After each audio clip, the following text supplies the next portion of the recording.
My name's Sarah, and if you told me 5 years ago that I'd be in the middle of a tech startup whirlwind with Alex, of all people, I'd have laughed in your face.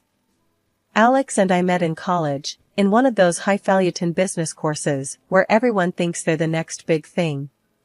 From the get-go, Alex and I were at each other's throats, competing for grades, internships, you name it. Think you can beat my presentation, Sarah? Alex would tease, leaning against the classroom door with that annoying smirk. Watch me, Alex. I'm not just going to beat it, I'm going to make you wish you never stepped up. I'd fire back, my words a mix of jest and determination. That was our thing, always pushing each other to be better, but never admitting it was actually helpful. It wasn't until a group project forced us to work together that things shifted. We found our rhythm, a balance between his bold ideas and my attention to detail. One night, while cramming for the project, we ended up sharing more than just notes. You know, Sarah, I always thought you were just a pain in my ass. But you're actually kinda brilliant, Alex confessed, his guard down for once, as we sat amidst a sea of papers and empty coffee cups. Kinda brilliant? Please, I'm the best thing that's happened to this project. But yeah, you're not too shabby yourself, Alex, I said, the words feeling foreign but honest. That project was a turning point. Our bickering turned into brainstorming sessions, and before we knew it, we were more than just competitors or even friends. We were in love, talking about futures and dreams in a way neither of us had dared before. One evening, just as the sun was setting, casting a golden glow over the campus, Alex turned to me with an idea. What if we don't just dream about making something of ourselves?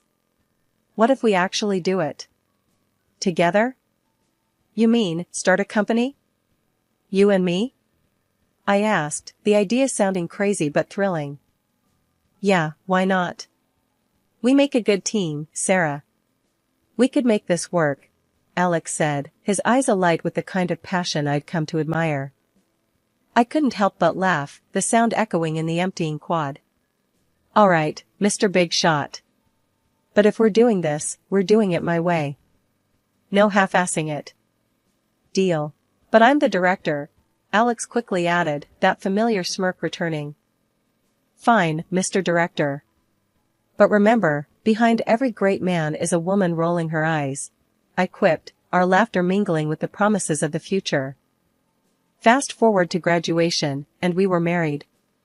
Not just to each other, but to our dream. We poured everything we had into our startup. Alex took the title of director, wearing it like a crown.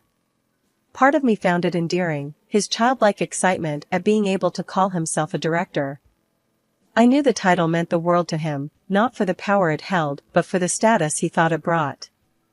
Our little company started to grow, our dreams slowly turning into reality.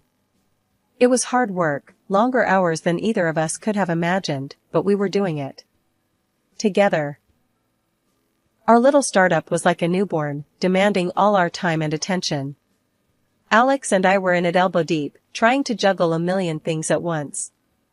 It was during this chaotic dance of meetings, coding sessions, and endless coffee runs that Emily walked into our lives. We hired her on the spot. It wasn't just her confidence, it was her energy. She was like a live wire, ready to electrify our startup and push it into the spotlight. And that's exactly what she did. Emily wasn't just good at her job, she was phenomenal. Her campaigns were creative, edgy, and exactly what we needed. But it wasn't just her work that stood out, it was her personality. She was funny, quick-witted, and fit right into the little family we were building at the company. It was easy with Emily. She had this way of making everyone feel at ease, a magnetic personality that drew you in. But there were moments when I caught a glimpse of something else, a sort of loneliness that she masked with her humor. One day, while we were brainstorming in the office, I decided to broach the subject. Emily, how come someone as awesome as you is still single? Not prying, just curious. Emily's smile faltered for a second before she shrugged, her usual brightness dimming. Guess not everyone's as lucky as you, Sarah. Finding a guy like Alex? That's like striking gold. Her words were offhand, but the undercurrent of bitterness was unmistakable. It caught me off guard, stirring an unease I couldn't quite place. Hey, there's plenty of gold out there. Just gotta know where to look. I tried to lighten the mood, but Emily just shook her head, the topic clearly closed for discussion. As the days turned into weeks, and the weeks into months, our little company began to take shape. Emily's campaigns were bringing in clients, and our product was gaining traction. But it wasn't just the business that was growing, our relationships were too. Emily had become an integral part of our lives, blurring the lines between work and friendship. It was a golden time, filled with hard work, harder laughs, and the feeling that we were on the brink of something great. Emily, with her talent and fire, had become more than just an employee. She was a friend, a confidant, and a crucial part of our dream. As our startup began gaining momentum, I noticed a shift in Alex's focus. It wasn't the company that kept him busy, but rather, the pursuit of the perfect business suit or the latest model car. His obsession with appearances had always been a quirk I tolerated, but now it seemed to take precedence over the hard graft our company required. "Alex, don't you think there's more to focus on right now than another suit?" I asked him one morning, finding him browsing through an online luxury store during work hours. "Come on, Sarah. You know how it is. Looking the part is half the battle in business. Life's too short to deny myself the finer things," he retorted without looking up, his attention fixed on the screen. I shook my head, exasperated. "Sure, but maybe the other half of the battle is actually running the business? You know, the one we're trying to build here?" He finally glanced up, offering a half-smile that was meant to disarm. "Relax, Sarah. Everything's under control. A director needs to look sharp. It's good for morale." His nonchalance irked me, but I decided to let it go. There were bigger battles to fight, especially with the unsettling rumors that had begun to circulate around the office.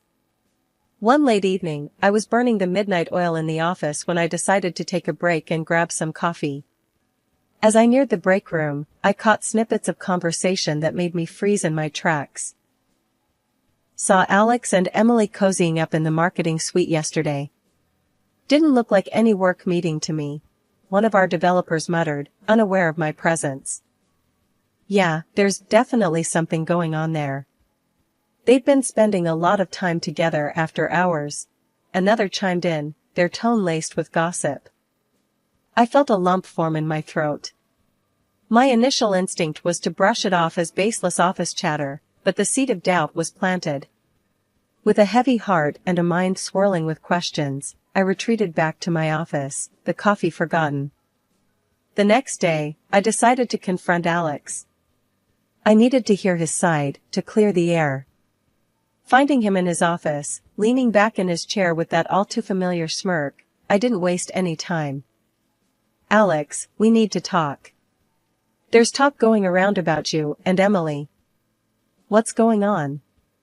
My tone was more confrontational than I intended, my emotions getting the better of me.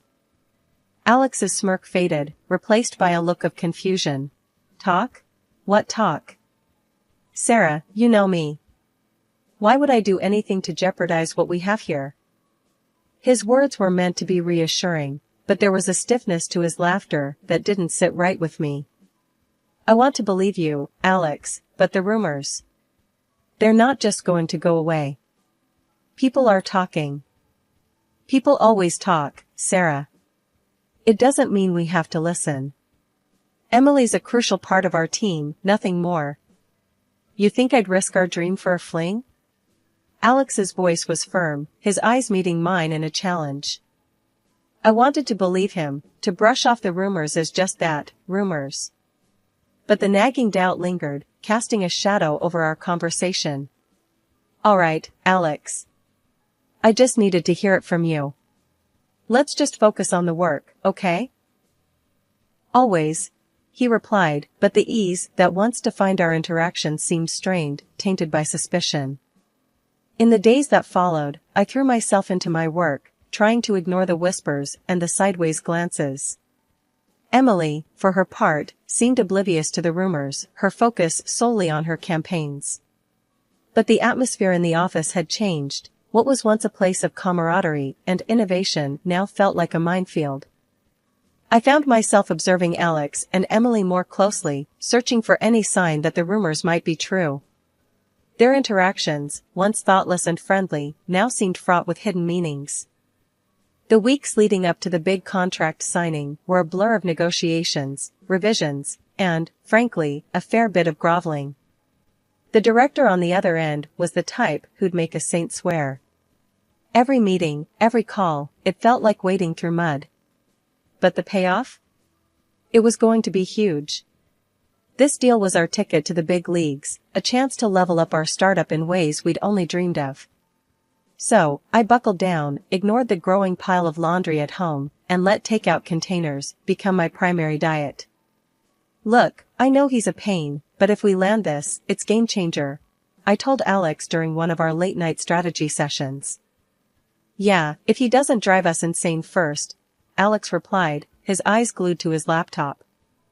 Emily chimed in with her usual optimism. We've got this. Sarah's been crushing it. He's practically eating out of her hand now. I wasn't so sure about the eating out of her hand part, but we were close, damn close. And when the day finally came to ink the deal, the sense of anticipation in the office was electric. The annoying director, somehow less irksome with a pen in hand ready to sign, was there alongside us, a necessary evil in our path to victory. The moment the contract was signed, the atmosphere shifted from tense anticipation to outright celebration. Champagne bottles popped, and glasses clinked, the sound of success ringing loud in the lobby of our little startup that could. Alex, with that director by his side, stepped forward to address the crowd. I want to take a moment to recognize the incredible effort that went into making today possible. Alex started, his voice carrying over the buzz of conversations. Sarah, in particular, has been instrumental in getting us to this point. There was applause, a few cheers, and I allowed myself a small smile. Maybe all the stress was worth it after all. But then Alex's smile turned into something I couldn't read, a mix of smugness and something colder. Which is why it's even harder to announce that as of today, Sarah will no longer be with us. The room fell silent, the kind of silence that sucks the air right out of you. What are you talking about, Alex? I managed, my voice sounding foreign to my own ears. As the director of this company, I've made the decision to let Sarah go. We're moving in a new direction, and it's a decision I've not made lightly, Alex continued, his eyes avoiding mine. The confusion was palpable, the shock of his words echoing off the walls. My heart hammered against my ribs, a mix of disbelief and rising fury taking hold. You can't be serious. After everything, you're firing me? From my own company? My voice was rising, the outrage clear. The room spun, faces blending into a mosaic of shock and sympathy. This wasn't how it was supposed to go. This deal was meant to be our triumph, not my downfall. Everyone's eyes were on us, shock painted on every face. But Alex wasn't done. With a coldness I'd never seen in him, he added. And, there's more. I'm filing for divorce, Sarah. This has been a long time coming. Before I could even process the words, Emily, the so-called friend and our advertising executive, stood up and wrapped her arms around Alex. Her laughter sliced through the silence, a sound so out of place it felt surreal. I've known Alex way before you did, sweetie. Emily gloated, her eyes locked on mine, filled with a triumph I couldn't comprehend. All this, your little dream company, was just part of our plan. You were just a stepping stone. The room spun. This was a nightmare. You planned this? My voice was barely a whisper, my mind struggling to piece together the betrayal.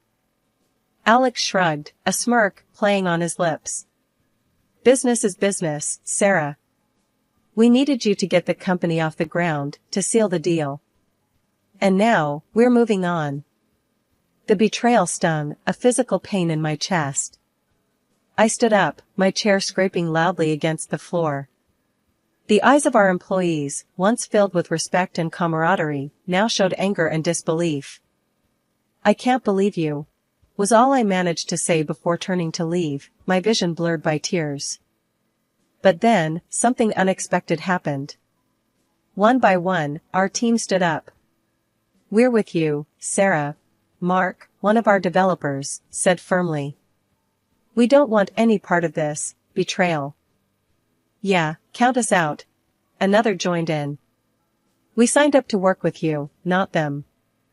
Their words, their solidarity, gave me strength. I wasn't alone. As we all walked out together, Alex's voice echoed in the now empty lobby, calling out in a futile attempt to make them stay. In the end, it was just Alex and Emily left standing in the lobby of the company I built. Their victory was hollow, their future uncertain. We gathered in my small living room, a makeshift war room, surrounded by whiteboards and laptops. The air was thick with the smell of coffee and the buzz of ideas bouncing off the walls. "Okay, team, we're at square one again, but that's not going to stop us," I started, my voice firm, trying to project confidence I was still mustering up. "We've got the talent, the drive, and most importantly, we've got each other." Mark, ever the pragmatist, was the first to speak up. "Right, we've got heart, but we also need a solid plan. What's our angle? What are we bringing to the table that's different this time?" Lisa, who had always been the creative spark, jumped in. "We need to innovate. Remember those ideas we thought were too out there? Now's the time to bring them to life. No holding back." The room nodded in agreement, the energy shifting from uncertainty to excitement. It was clear we were all in, ready to take risks we'd previously shied away from. "And what about Alex and Emily?" "They're not going to take this lying down," I said, the thought of facing them again leaving a bitter taste. "We focus on us, not them," Mark said firmly. "We build something so good they won't be able to touch us. Let them play their games. We're here to win." The room erupted into a chorus of agreement, the resolve in each voice stronger than any doubt or fear. "We need a name," Lisa suddenly said, a smile spreading across her face. "Something that tells the world we're not just back, but better than ever." The suggestions started flying, some ridiculous, some brilliant, but all of them infused with the hope and camaraderie that had brought us together in my living room. After hours of debate, brainstorming, and more cups of coffee than I could count, we landed on a name that felt right. It was bold, it was fresh, and it perfectly captured the essence of our new beginning. Phoenix. With our mission clear and our spirits high, we ended the meeting with a sense of purpose. The road ahead was uncertain, but for the first time since the betrayal, I felt like we were on the right path. As everyone packed up their things, Mark lingered behind, a thoughtful look on his face. "You know, Sarah, what Alex did, it's going to make our victory that much sweeter. We're going to show him what he lost. We're going to show everyone." His words were the reassurance I needed. Yes, we had been knocked down, but we were far from out. This wasn't just about revenge, it was about proving to ourselves that we could rise from the ashes, stronger and more united than ever. After filing for divorce, I felt a weight lift off my shoulders, the kind you don't realize you're carrying until it's gone. My newfound freedom was intoxicating, a fresh start I hadn't known I desperately needed. Then, out of the blue, Alex called, his voice dripping with urgency and desperation. He wanted to meet, and despite every instinct telling me it was a bad idea, curiosity won over. We agreed to meet at a rundown diner on the outskirts of town, a place so nondescript it felt like a metaphor for our failed marriage. Alex was already there when I arrived, looking like a shadow of the man I once knew, with Emily, the cause of all this drama, clinging to his arm like a designer handbag. "Sarah, thank you for coming," Alex began, trying to muster a semblance of dignity. We're in a bit of a bind." Emily, her eyes swollen from what I assumed were tears, chimed in with a sniffle. "The deal, Sarah, the big deal we were all so happy about, it's gone. Cancelled." I couldn't help it, laughter bubbled up from within me, echoing off the dingy diner walls. Oh, let me guess, the contract that anyone could cancel within 14 days? That one? I managed between fits of laughter. Their faces were a mix of shock and embarrassment. How did you? Alex stammered, unable to finish. The director, the one you found so annoying? Turns out he has a thing against working with backstabbers, I said, my grin widening. The look of defeat on their faces was almost enough to make me feel sorry for them. Almost. Then, Alex, ever the opportunist, tried to salvage what little he could from the wreckage. Sarah, where did you get the funds for your new venture? Legally, I'm entitled to half, he said, desperation seeping through his feigned confidence. The audacity of the man was almost impressive. I laughed, harder this time, the sound bitter. Alex, dear, I've been making money long before you decided playing director suited you. I was a genius when you met me, and I'll be a genius long after you're just a footnote in my success story. Their faces were a picture of realization, the truth finally dawning on them that they had underestimated me at every turn. Standing up, ready to leave this chapter of my life behind, I looked them both in the eye. Good luck, you too. Something tells me you're going to need it far more than I ever will. As I walked out of the diner, the sun broke through the clouds, bathing the world in a warm, golden light. It felt symbolic, a sign that despite everything, I was on the right path. In the days that followed, I threw myself into my work, my new company, becoming a beacon of hope and ambition. The team and I worked day and night, our shared vision fueling us forward. Meetings with investors, late-night brainstorming sessions, and the relentless pursuit of innovation became my new normal. Each small victory was a testament to our resilience, a middle finger to those who had tried to bring us down. One evening, as we celebrated landing a major client, the team gathered around, beers in hand, the mood light and triumphant. Mark, ever the voice of reason, raised his glass. To Sarah, the toughest boss I've ever had the pleasure of working for. You showed us what it means to rise from the ashes. The team cheered, their support and belief in me more valuable than any deal or contract. Yeah, and to think, Alex and Emily thought they could take you down, Lisa added, laughter in her voice. I smiled, my heart full. Let them think what they want. We're here, we're succeeding, and that's the best revenge we could ever have. After everything that went down, I did the only thing I knew how. I built something new from the ground up. My new company wasn't just a rebound, it was a phoenix rising from the ashes, stronger and more vibrant than anything before. And the best part?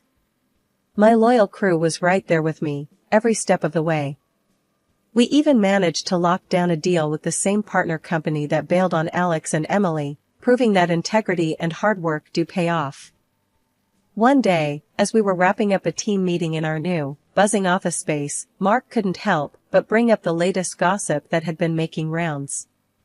So, have you guys heard? Alex and Emily's venture tanked. They're drowning in debt.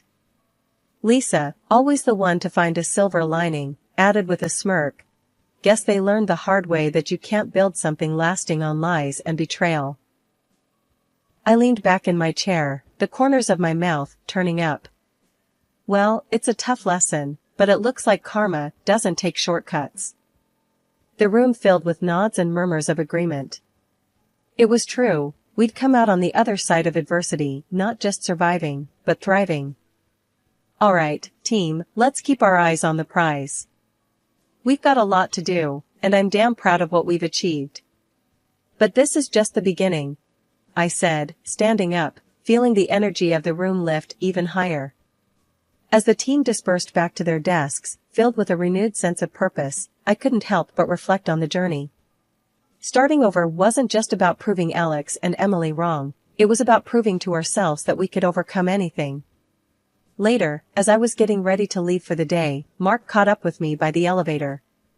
You know, Sarah, seeing Alex and Emily's downfall doesn't give me as much satisfaction as seeing what we've built here. This is real success. I smiled, looking back at the office where our team was hard at work, laughter and light filling the space. You're right, Mark. This is what success looks like. Not the failure of others, but the triumph of our own spirit. Stepping into the elevator, I hit the button for the ground floor. As the doors closed, I felt a sense of accomplishment wash over me.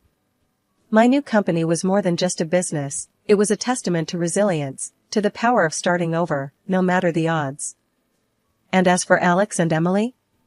Well, their fate was a stark reminder that shortcuts and deceit never lead to lasting success. The real victory was here, in the hard work, the late nights, and the unbreakable bond of a team that had weathered the storm together.